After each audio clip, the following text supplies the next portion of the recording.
Because it's only the United Workers' Party that knows the difference between right and wrong. So it's only when we take them on and challenge them and to show them the difference between right and wrong that they get fashy. And then all of a sudden, everything is about Alan Chastanet.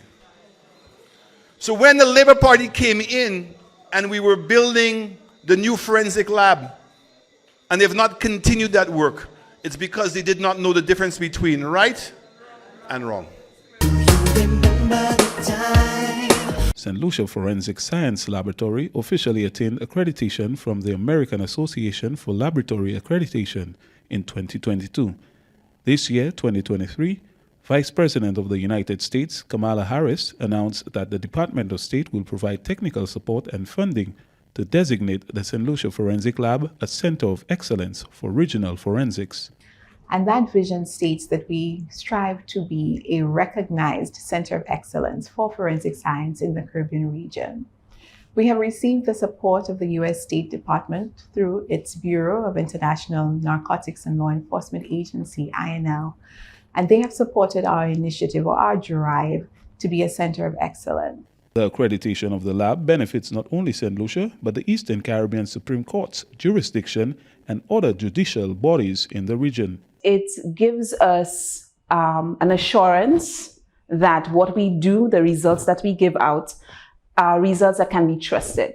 And so that gives the courts, the police, the public assurance that what they are getting is results that matter.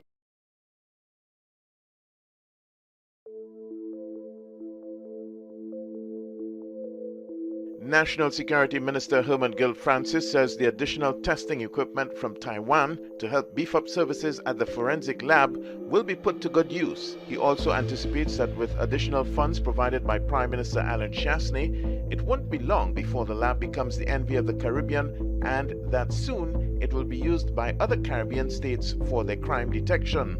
I know that when I hand over the equipment to her, she's going to do a fantastic job. Our lab has proven to be one of the very best labs in the Caribbean. And with further assistance and monies provided by the Honorable Prime Minister, I can assure you that soon other countries in the Caribbean will be using our lab for their detection of crime and so on. So the minister is also extremely grateful for the generous donation of personal protective equipment for his frontline officers. We will use them very well, and I'm happy, especially for my frontline workers like the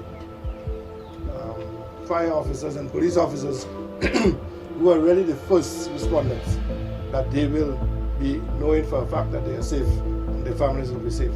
So far, there have been 21 homicides for the year, and Mr. Francis is expecting that the new equipment will prove to be very effective in solving the crimes. In an effort to solve more of the unresolved serious crimes, Prime Minister Alan Chastanet has announced measures to have the forensic lab internationally certified for DNA, forensics and ballistics. He says the lab will be the only one in the Southern Caribbean to achieve this. I've also seen the success in the advancement of the work of our forensic laboratory. In fact, our forensic laboratory is currently undergoing an audit in order to be internationally certified for DNA, forensics and ballistics. We would be the only unit in the southern part of the Caribbean to have achieved this feat.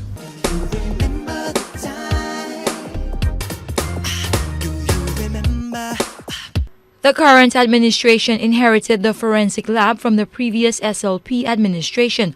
Tourism Minister Alan Chastanet says the lab was poorly thought out. Chastanet says it is a project too expensive to have been envisioned only for local use. We do not have proper forensic services. Government after government have come in. We've now built a forensic lab, something I'm not in support of, because I feel that the forensic lab should have been a regional approach. I don't think any one of us has sufficient crime in itself to justify a forensic lab by itself.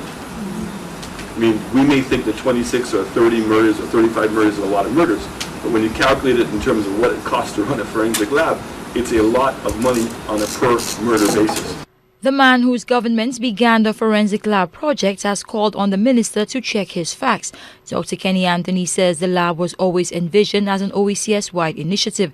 He says the minister may have to look within his cabinet to know why it is not being used in that capacity. On average, in the last few years, we have had continuously 30 murders a year, sometimes much more than 30. You can't look at murder statistics in isolation, select one year and say 30 murders don't justify a forensic lab. The fact of the matter is, I don't think the minister is aware of what is going on in his own government. When the forensic lab was conceived, the intention always was that the forensic lab will provide services to other OECS countries.